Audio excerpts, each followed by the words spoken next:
అందరికీ నమస్కారం. సంస్కృతి సంపద యూట్యూబ్ ఛానల్ తరపున అందరికీ స్వాగతం. శ్రీమద్ భగవద్గీత ఆధ్యాత్మిక రహస్యాలు అనే శీర్షికలో శ్రీ త్రినాథ్ గారు ధారావాహిక ప్రసంగం చేస్తున్నారు. వారి ధారావాహిక ప్రసంగంలో ఈ రోజు 578వ ప్రసంగం చేస్తున్నారు. శ్రీ త్రినాథ్ గారికి స్వాగతం. నమస్కారం అండి. ఓం శాంతి. శ్రీమద్ భగవద్గీత ఆధ్యాత్మిక రహస్యాలు ఈ యొక్క కార్యక్రమాన్ని తిలకిస్తున్నటువంటి సోదర సోదరి మనందరికీ కూడా హార్దిక స్వాగతం, సుస్వాగతం, నమస్తమాంజలి. ముందుగా మనం ధార్మికము ఆధ్యాత్మికము ఈ విషయంపై చర్చించుకుంటున్నామండి. మరొక సులభంగా అర్థం చేసుకున్న విషయాన్ని మీకు దృష్టి తీసుకొని వస్తున్నాను. ధార్మిక జగత్తులో మనం భగవంతుడి కొరకు ప్రయత్నాలు చేస్తాం. ఎన్నో రకరకాల విధానాలలో మనము భగవంతుడి కొరకు మనము పూజలు, పునస్కారాలు, యజ్ఞాలు, యాగాలు, జపాలు, తపాలు, నోములు, వ్రతాలు, అదేవిధంగా దాన పుణ్యాలు చేస్తాం. అన్నదానాలు, వస్త్రదానాలు ఇవన్నీ చేస్తుంటాం. తీర్థయాత్రలకు వెళతాం. అర్థమైందండి. అదేవిధంగా ధార్మిక గ్రంథాల పఠన, పారాయణ, శ్రవణము, తర్వాత విశిష్ట వ్యక్తుల యొక్క ప్రవచనాలను వింటాం. ఇవన్నీ చేస్తున్నాం, కానీ పరమాత్మ అనుభూతి జరగదండి. అర్థమైందండి. ఇది ఒక ముఖ్యమైన విషయం, ప్రతి ఒక్కరు గుర్తుంచుకోవాల్సిన విషయం. బుద్ధినేత్రాన్ని తెలుసుకుంటే మీకు విషయం స్పష్టమవుతుంది. ఎందుకు పరమాత్మని అనుభవం చేయలేరు? ఎందుకంటే వాళ్ళు 100% నేను దేహము అన్న భ్రమ లేక భ్రాంతి డెల్యూజన్ లో చేస్తున్నారు. అర్థమైందండి. ఆత్మ అనే పదము, ఆత్మ అనే విషయం తెలుసు. పరమాత్మ అన్న పదం కూడా వాళ్ళు అర్థం చేసుకున్నారు. పరమాత్మ అన్న పదాలు కూడా వాడుతుంటారు. కానీ ఆత్మ అనుభవం, పరమాత్మ అనుభూతి జరగదు. ఎందుకంటే భగవద్గీతలో స్పష్టంగా చెప్పడం ఏంటంటే, అర్థమైందండి, క్షేత్రజ్ఞయోహ జ్ఞానం ఎత్త జ్ఞానం మతం మమ అన్నాడు. అసలు జ్ఞానం అంటేనే శరీరము ఆత్మ, శరీరము యజమాని. అర్థమైందండి. అదే 13వ అధ్యాయం 34వ శ్లోకంలో కూడా క్షేత్రజ్ఞయోహ జ్ఞానం ఎత్త అంతరము జ్ఞాన చక్షుష భూత ప్రకృతి మోక్షం అంటే ఏంటి? ఈ భూత ప్రకృతి అంటే శరీరం కదండి. దీని నుండి నువ్వు మోక్షం పొందాలి ముందు. అప్పుడు ఏ విదుర్యాంతి తేపరు, ఎవరైతే ఆ విధంగా చేస్తారో వాళ్ళే ఆ పరమాత్మని గుర్తిస్తారు. చాలా స్పష్టంగా ఇదొక ప్రిన్సిపల్ అండి. ఇదొక చదువు, ఇదొక విద్య. అంధవిశ్వాసానికి ఏమాత్రము చోటు లేదండి, గుర్తుపెట్టుకోండి. ఎవరైతే ఈ అంధవిశ్వాసం విడిచిపెట్టకుండా ఆ మూఢత్వంలో తాను పట్టుకున్న కుందేటికి మూడే కాళ్ళు అనుకుంటే వాళ్ళు ఈ జీవితంలో, ఈ యొక్క విలువైనటువంటి జీవితంలో, అర్థమైంది, ఆఖరి జన్మ, ఆఖరి శ్వాస పరమాత్మ ఏవైతే చెప్తున్నారో దీన్ని వాళ్ళు వ్యర్థము చేసుకున్న వాళ్ళు అవుతారు. ఈ ముఖ్య విషయాన్ని గమనించండి. ఇప్పుడు మనము విషయానికి వద్దామండి. గత గీతా ఎపిసోడ్లో మనం 18 మన చాతుర్వర్ణ్యం గురించి తెలుసుకున్నామండి. వర్ణాల గురించి, 4 వర్ణాల యొక్క విశిష్టత తెలుసుకున్నాం. అది 4వ అధ్యాయంలోని 13వ శ్లోకము, 18వ అధ్యాయంలోని 41వ శ్లోకం. ముఖ్యంగా ఈ వర్ణాల యొక్క విశిష్టత మీరు తెలుసుకోవాలి, స్పష్టత రావాలి అంటే సత్యత ఆధారంగా భగవంతుడు ఏ దృష్టికోణంలో చెప్తున్నాడో ఆ దృష్టికోణం మనకు అర్థం కావాలంటే 5 శ్లోకాల యొక్క స్పష్టమైన అవగాహన మీలో ఉండాలండి. ఒకటి 4వ అధ్యాయంలోని 13వ శ్లోకము, 18వ అధ్యాయంలోని 41వ శ్లోకము, తర్వాత 42 అదే అధ్యాయం, 43, 44, 41, 42, 43, 44 ఈ 4 శ్లోకాలు. దీంతో పాటుగా 4వ అధ్యాయంలోని 13వ శ్లోకం. అర్థమైందండి. ఈ 5 శ్లోకాలని క్షుణ్ణంగా తత్వము ఆధారంగా కానీ మీరు అర్థం చేసుకోగలిగితే మీరు ఖచ్చితంగా పరమాత్మ అనుభూతి చేస్తారు.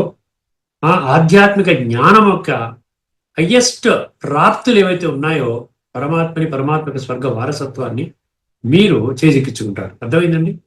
ఇప్పుడు ఒకసారి ఆ 2 శ్లోకాలని మన ముందు ఒకసారి మళ్ళీ అర్థం చేసుకునే ప్రయత్నం చేద్దాం. ముందు మాటగా మనుషులు సాత్విక, రాజసిక, తామసిక గుణాలు మరియు కర్మల ఆధారంగా అన్నాడు. ఇక్కడ వర్ణాలు దేని ఆధారంగా? 4వ అధ్యాయం 13, 18, 41 ఉన్నాడు.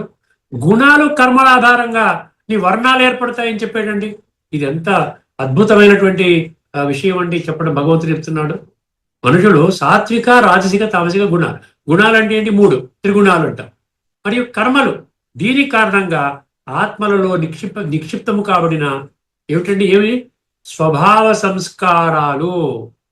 అర్థమైందండి. దీని ఆధారంగా వర్ణ విభజన ఉంటుంది అన్నాడు.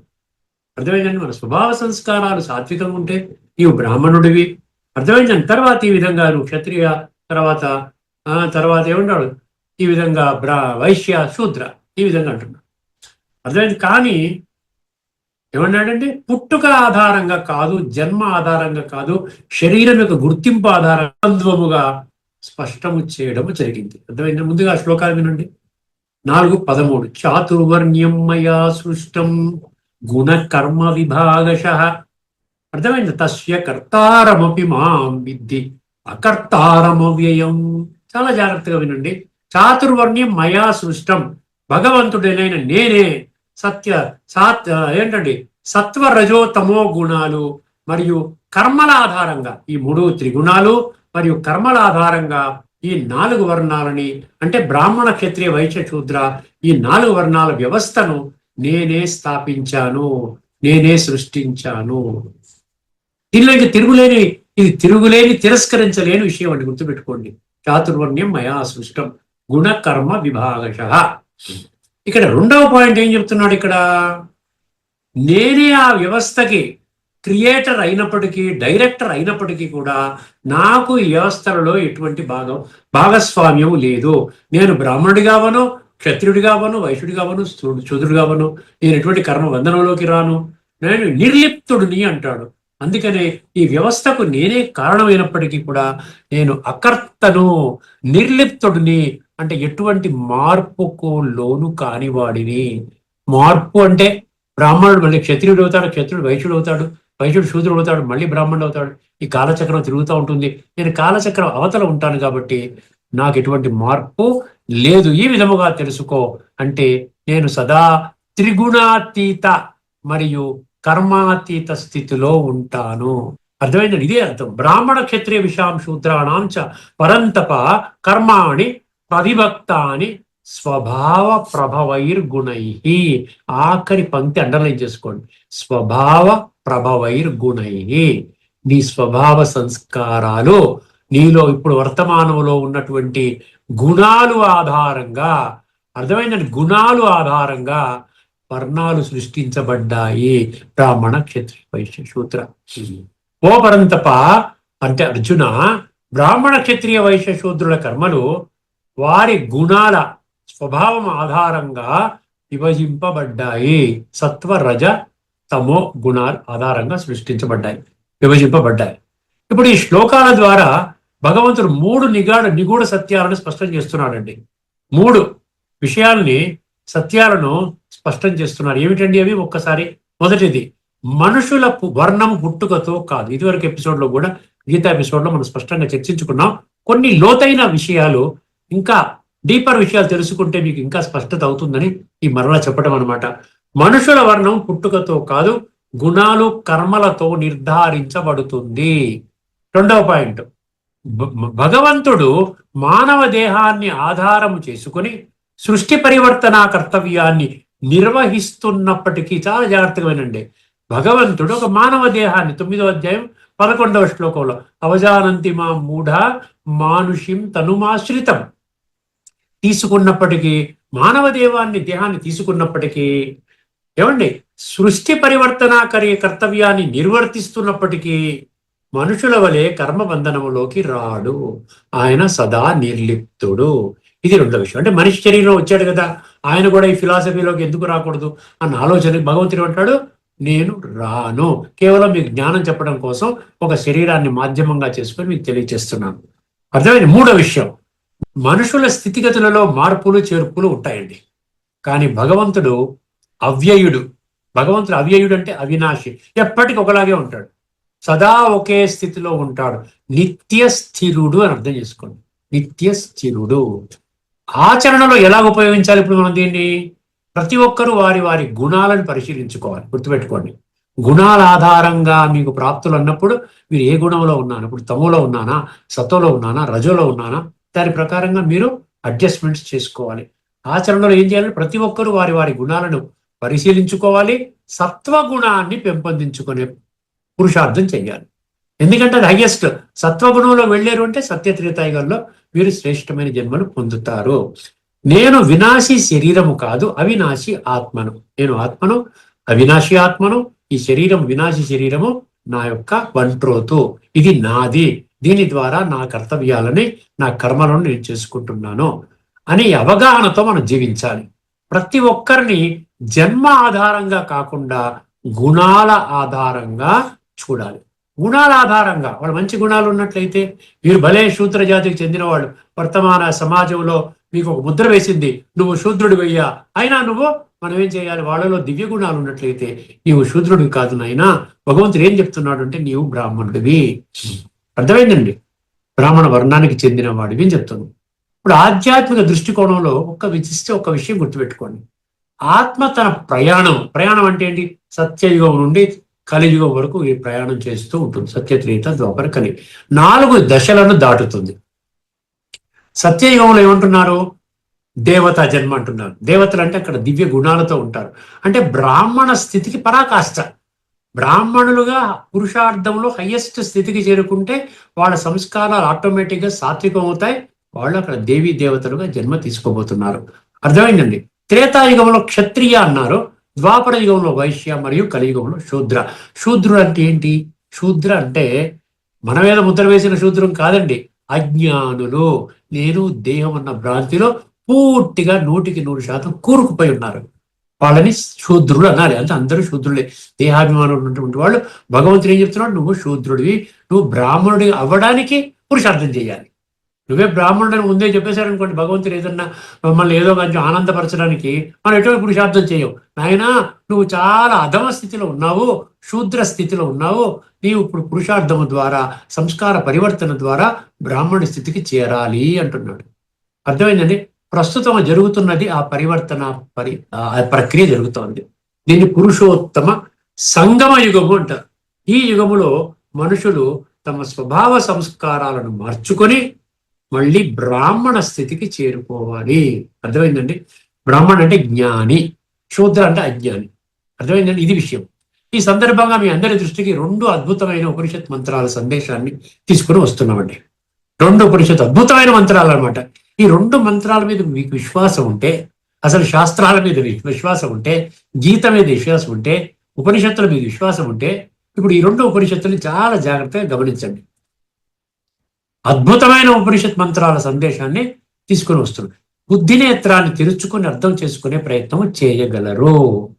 మొట్టమొదటి ఏంటంటే వజ్ర సూచిక ఉపనిషత్తు. వజ్ర సూచిక ఉపనిషత్తు ఇది ఒక చిన్న ఉపనిషత్తు అయినా దాని సందేశము చాలా శక్తివంతమైనది. అర్థమైందండి? వజ్ర సూచి అంటే ఏం లేదండి, వజ్రం అంటే సూది. అర్థమైందండి? సూది గుచ్చుకుంటుంది కదా, సూది. ఆ సూది అనమాట. అంటే అజ్ఞానాన్ని చీల్చి సత్యాన్ని బలంగా చూపించే సూది అనమాట. జ్ఞానం అనే ఇంజెక్షన్ ఎక్కిస్తుంది అనమాట. అజ్ఞానం వెళ్ళిపోతుంది. అది ఆ సూది అనమాట. అర్థం చేసుకునే ప్రయత్నం చేద్దాం ఒకసారి, ఎలాగ అజ్ఞానాన్ని తొలగిస్తోంది అంటే. ఈ ఉపనిషత్తు ఒక ముఖ్యమైన ప్రశ్నతో ప్రారంభమవుతుంది. ఏమిటండి? బ్రాహ్మణుడు ఎవరు? ఇది ప్రశ్న. బ్రాహ్మణుడు ఎవరిని బ్రాహ్మణుడు అనాలి? ఇది చాలా విప్లవాత్మకంగా విశ్లేషిస్తుందంట. ఈ ఉపనిషత్తు ఈ యొక్క ప్రశ్నకి సమాధానం ఇవ్వడంలో విప్లవాత్మకంగా విశ్లేషణ ఉంటుంది. గమనించండి. ఇందులో 5 ముఖ్యమైన విషయాలు మనం అర్థం చేసుకుంటామండి. ఈ ఉపనిషత్తుని అందులో ఉన్న లోతైన తత్వం మనకు బోధపడితే 5 విషయాలు మీ స్పష్టత వస్తుంది. 1, శరీరం వలన బ్రాహ్మణుడు కాదు. శరీరము వలన బ్రాహ్మణుడు కాదు, గుర్తుపెట్టుకోండి. అంటే ఏమిటి? శరీరము సమస్త మానవ జాతికి ఒకే విధంగా ఉంటుంది కదా. అంటే అందరూ బ్రాహ్మణులేనా?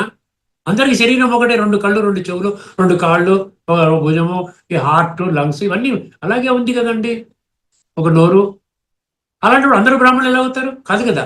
అంటే శరీర ప్రకారంగా బ్రాహ్మణులు కారు.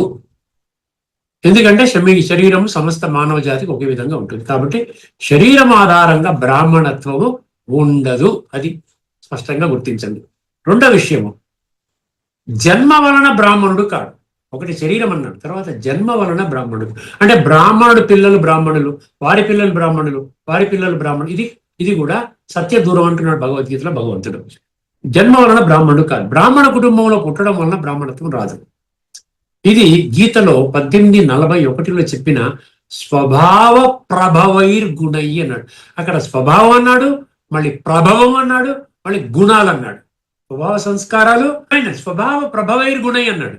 అంటే స్వభావము సంస్కారము ఈ రెండిటి ఆధారం మీద, ఈ త్రిగుణాల మీద ఏ స్థాయిలో ఉన్నావో దాని ఆధారంగా మీకు బ్రాహ్మణుడివా, క్షత్రియుడివా, శూద్రుడివా, వైశ్యుడివా తేలిపోతుంది. మూడవది, ఇప్పుడు ఈ రోజున ఏంటంటే శాస్త్రాలు బాగా చదువుకుంటే మీరు బ్రాహ్మణులు ఎక్కువగా శాస్త్రాలు చదువుతారని ఒక ఉంది, నానుడి ఉంది కదా. అందరం మనం చూస్తున్నాం ఒక వ్యవస్థ. బ్రాహ్మణులు అంటే శాస్త్రాలు చదువుకుంటారు, వేదాలు తెలుసును, ఉపనిషత్తు తెలుసును, గీత అందరికీ బోధిస్తారు, ప్రవచనకారులు చాలా మంది బ్రాహ్మణులు, ఈ విధంగా మనం అనుకుంటాం. కానీ మూడో విషయం ఏం చెప్తున్నాడు? వేదాధ్యయనం వల్ల బ్రాహ్మణత్వం రాదన్నాడు. వేదాధ్యయనం, వేదాలంటే హైయెస్ట్ శాస్త్రాల్లో హైయెస్ట్ గా నంబర్ 1 గుర్తింపు ఆ విధంగా ఉన్నది వర్తమాన సమాజంలో. సో వేదాధ్యయనము ద్వారా బ్రాహ్మణత్వం రాదు. వేదాధ్యయనం వల్ల బ్రాహ్మణత్వం రాదు. వేదాలు చదివినా, చూడండి చాలా జాగ్రత్తగా వినండి, వేదాలు చదివినా గుణాలు లేకపోతే, వేదాలు ఉన్నాయి కానీ అందరి మీద కరుస్తున్నావు, మోసం చేస్తున్నావు, స్వార్థపూరిత పనులు ఎన్నో చేస్తున్నావు, అలాంటప్పుడు గుణాలు లేకపోతే బ్రాహ్మణత్వం లేదు. ఇది అర్థమైందండి. మూడోది. నాలుగవది, యజ్ఞాలు యాగాలు మొదలైన కర్మల వలన బ్రాహ్మణత్వం రాదు. నాలుగో విషయం చూస్తారు, ఈ వజ్రసూచిక ఉపనిషత్తు నేను చెప్పడం లేదు, వజ్రసూచిక ఉపనిషత్తు చెప్తోంది అనమాట. ఏముంటుంది? యజ్ఞాలు యాగాలు మొదలైన కర్మల వలన బ్రాహ్మణత్వం రాదు. కర్మలు చేసినానండి, కర్మలు, యజ్ఞాలు యాగాలు ఇవన్నీ కర్మలే కదా. కర్మలు చేసిన అంతర్గత శుద్ధి లేకపోతే ప్రయోజనం లేదు. మనం యజ్ఞాలు యాగాలు బాహ్యంగా చేస్తున్నాం, స్థూలంగా కొన్ని పదార్థాలు ఆ విధంగా యజ్ఞ మంటపంలో వేసి మండిస్తున్నాం, దాని నుంచి మనం ఏదో కొంత లాభం పొందుతుంది, తృప్తి పొందుతున్నాం, వెళుతున్నాం. ఎందుకంటే ఎంతో ధనము, ఎంతో శ్రమ, ఎంతో మందిని పిలిచాము, ఎంతో మంది మంత్రాలు చదివారు, ఇవన్నిటి వల్ల ఏదో కాస్త ఉపశమనం కలుగుతోంది, కాస్త ఏదో పొందామన్నటువంటి ఒక అనుభూతి కలుగుతోంది. కానీ భగవంతుడు ఏమంటున్నాడు ఇక్కడ? ఏమండి? అంతర్గత శుద్ధత జరగదు అంటున్నాడు. అంటే ఆత్మశుద్ధి జరగదు. దీనివల్ల ఆత్మశుద్ధి జరగకపోతే స్వర్గంలోకి వెళ్ళరు. ఎందుకంటే ఆత్మశుద్ధి ద్వారానే కదా సంస్కార పరివర్తన జరుగుతుంది. అంతర్గత శుద్ధి లేకపోతే ప్రయోజనం లేదు. ఐదవది, శాస్త్రజ్ఞానం వలన బ్రాహ్మణత్వం రాదు. అర్థమైంది? అక్కడ వేదాధ్యయనం అన్నాడు, ఇక్కడ ఇంకొక పాయింట్ ఏంటి? శాస్త్రాలు అన్నీ వచ్చేస్తాయి. మీరు ఏదైనా ప్రతి ధర్మం యొక్క శాస్త్రం తీసుకోండి, ఈ భూమండలంపై మనుషులకు అందుబాటులో ఉన్న ప్రతి శాస్త్రం తీసుకోండి, ఇవన్నిటి మీద కంఠోపాఠం చేసుకున్నాను, మొత్తం గ్రిప్ వచ్చింది నాకు, అయినా కూడా ఏమన్నారండి? శాస్త్రజ్ఞానం వలన బ్రాహ్మణత్వం రాదు అంటున్నాడు భగవంతుడు ఈ ఉపనిషత్తు. అంటే కేవలం పుస్తక జ్ఞానం సరిపోదు, అనుభవము అవసరం. అండర్లైన్ చేసుకోండి, అనుభవం కావాలి. నిజమైన బ్రాహ్మణుడు ఎవరు? ఇప్పుడు అసలైన పాయింట్, ఎవరు బ్రాహ్మణులు కారు అని చెప్పాడా? ఏ విధంగా బ్రాహ్మణత్వం రాదు అని చెప్పాడా? ఇప్పుడు ఏ విధంగా వస్తోంది, ఎవరిని బ్రాహ్మణులు అనొచ్చు అనే దానికి ఆన్సరు వజ్రసూచిక ఉపనిషత్తు సత్యమైన బ్రాహ్మణు యొక్క యథార్థ నిర్వచనాన్ని ఇస్తోందండి. యథార్థ నిర్వచనాన్ని ఇస్తోంది. బ్రహ్మాన్ని అంటే పరమాత్మ యొక్క సత్య మరియు సంపూర్ణమైన పరిచయాన్ని పొంది వారి అనుభూతి చేసుకున్న వాడే సత్యమైన బ్రాహ్మణుడు. దాని కొరకు ఏం చేయాలి? ఆత్మానుభూతి కావాలి. ఆత్మానుభూతి అయినట్లయితేనే పరమాత్మానుభూతి జరుగుతుంది. రాజయోగ ప్రక్రియ, సంస్కార పరివర్తన, సృష్టిలో మన హయ్యెస్ట్ ప్రాప్తి మనం పొందుతాం. స్వర్గ స్థాపన జరుగుతున్నప్పుడు స్వర్గములో శ్రేష్టమైన జన్మలు మనం పొందగలుగుతాం. అర్థమైందండి? అందుకని ఏం చెప్తున్నాడు ఇక్కడ? పరమాత్మ యొక్క సత్య మరియు సంపూర్ణమైన పరిచయాన్ని పొంది వారి అనుభూతి చేసుకున్నవాడే సత్యమైన బ్రాహ్మణుడు.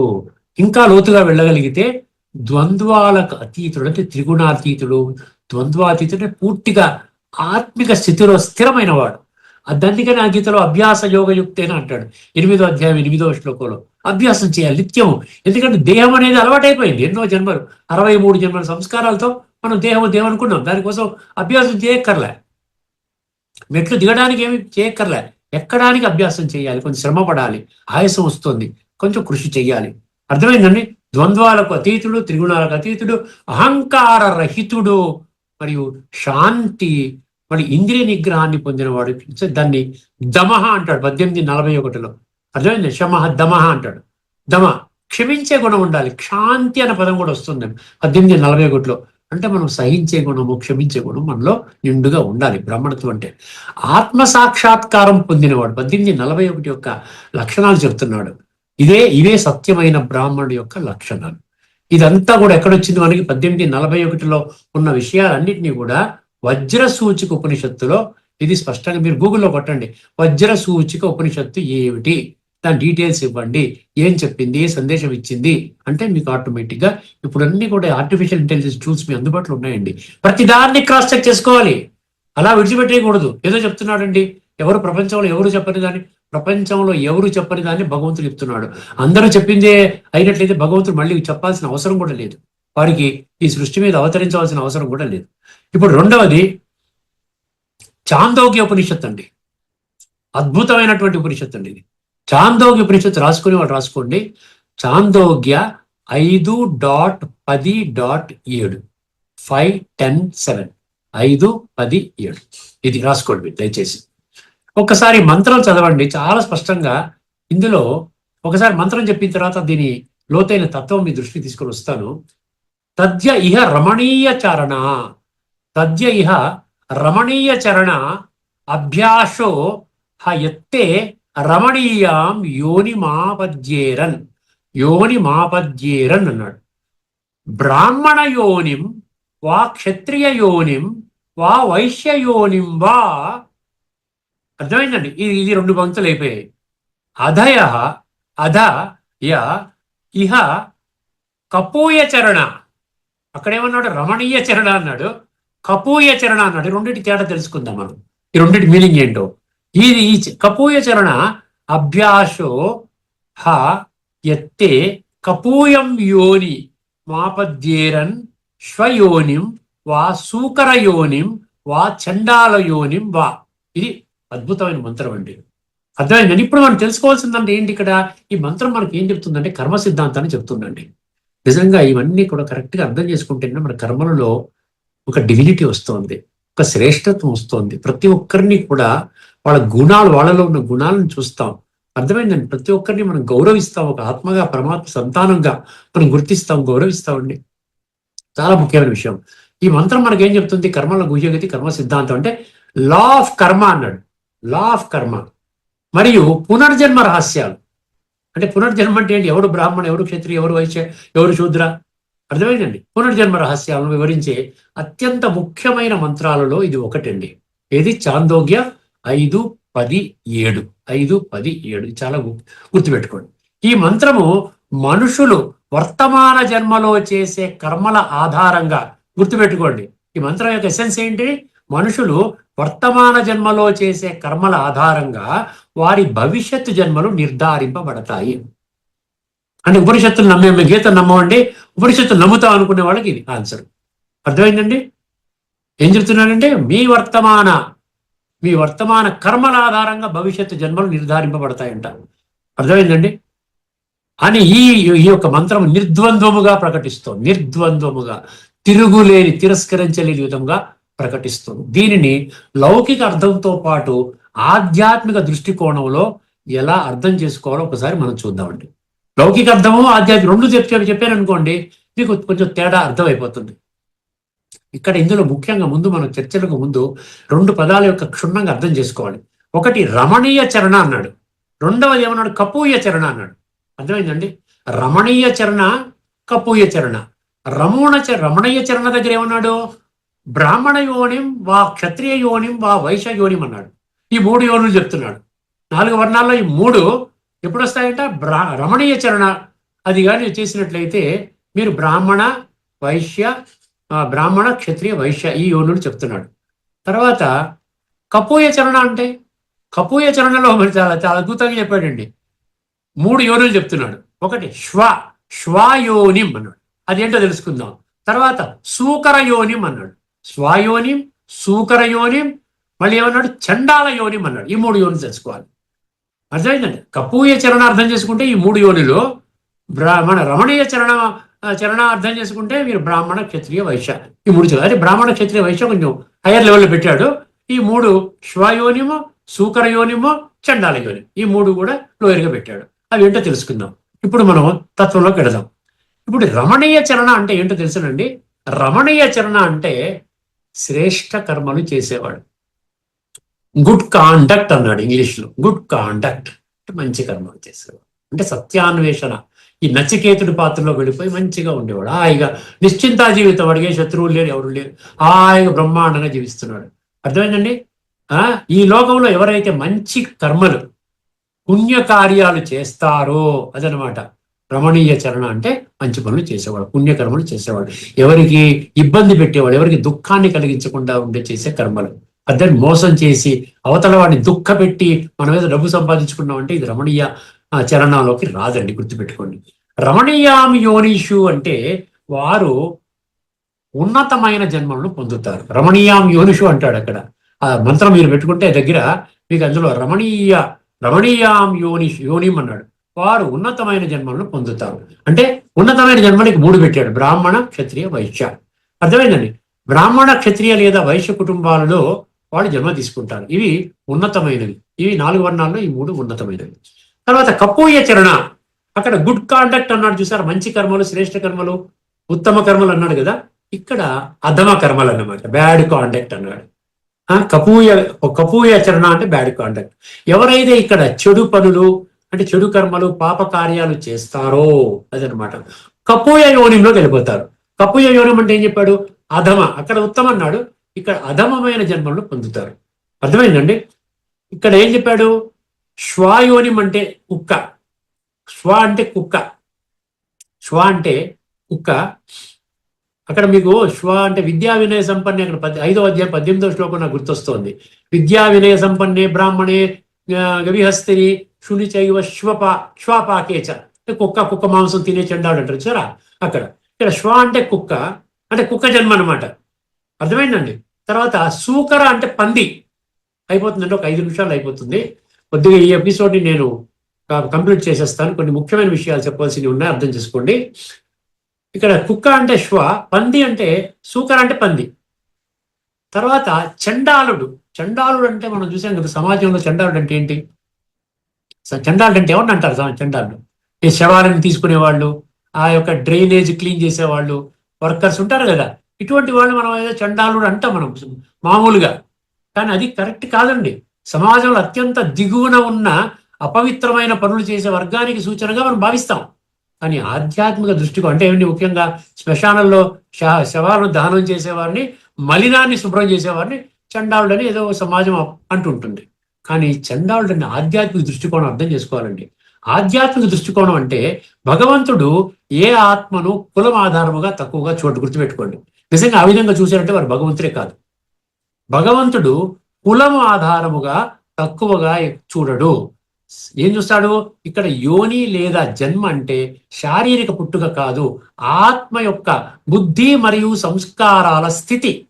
ఆత్మ యొక్క బుద్ధి మరియు సంస్కారాల స్థితి అంటే స్టేట్ ఆఫ్ కాన్షియస్నెస్. అర్థమైందండి? చండాల యోని అంటే ఏంటి? అపవిత్రమైన ఆలోచనల స్థితి, ఇంప్యూర్ కాన్షియస్నెస్ అన్నమాట. ఎవరి బుద్ధి అయితే నిరంతరము పరనింద, ఈర్ష్య, ద్వేషము, కామ, క్రోధ, లోభము, అహంకారాలు, ఈ పంచవికారాలు ఇవన్నీ మోస్తున్నాడు చూసారా. ఈ మానసిక మలినాల్ని ఎవరైతే మోస్తున్నారో వాళ్ళది చండాల బుద్ధి అంటున్నాడు. అర్థమైందండి? వారిది చండాల బుద్ధి.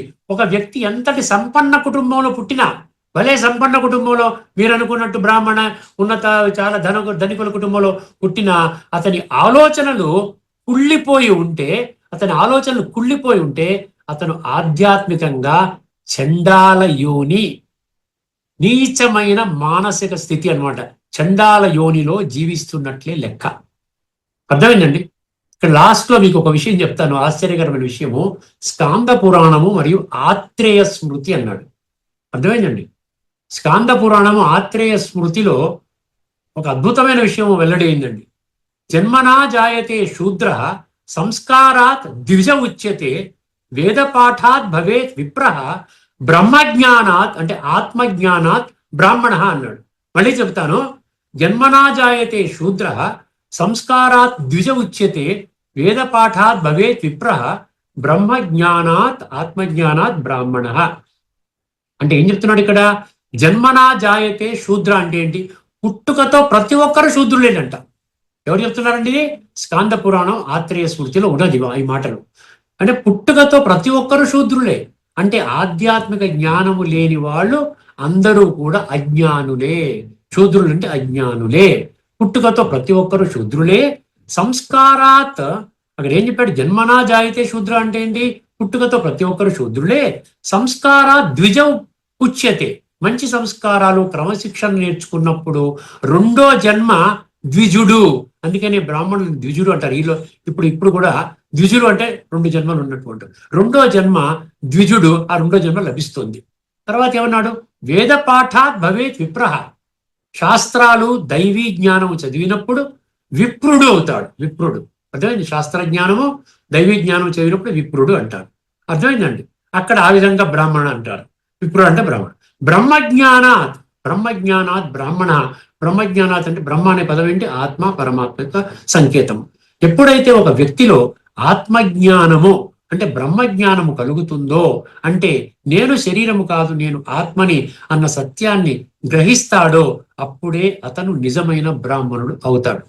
ఆఖరి మహావాక్యము, నా జాతి బ్రాహ్మణ ఇతి, నా జాతి బ్రాహ్మణ ఇతి అంటే బ్రాహ్మణత్వము జన్మ కాదు, వంశము కాదు, కర్మలు కాదు, శరీరం యొక్క రూపము కాదు.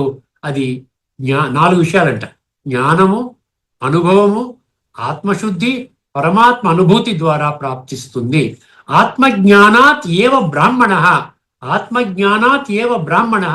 ఎప్పుడైతే ఆత్మకు తన నిజస్వరూపము శాంతి, పవిత్రత, నిజస్వరూపం అంటే శాంతి, ప్రభుత్వం, పవిత్రత, ఆనందము, జ్ఞానము, శక్తి, ఇవి కదా, తెలుస్తుందో, తన నిజస్వరూపము అనుభవం అవుతుందో, ఎప్పుడైతే ఆత్మ పరమాత్మతో కనెక్ట్ అవుతుందో, అప్పుడే ఆత్మ బ్రాహ్మణ స్థితిని పొందుతుంది.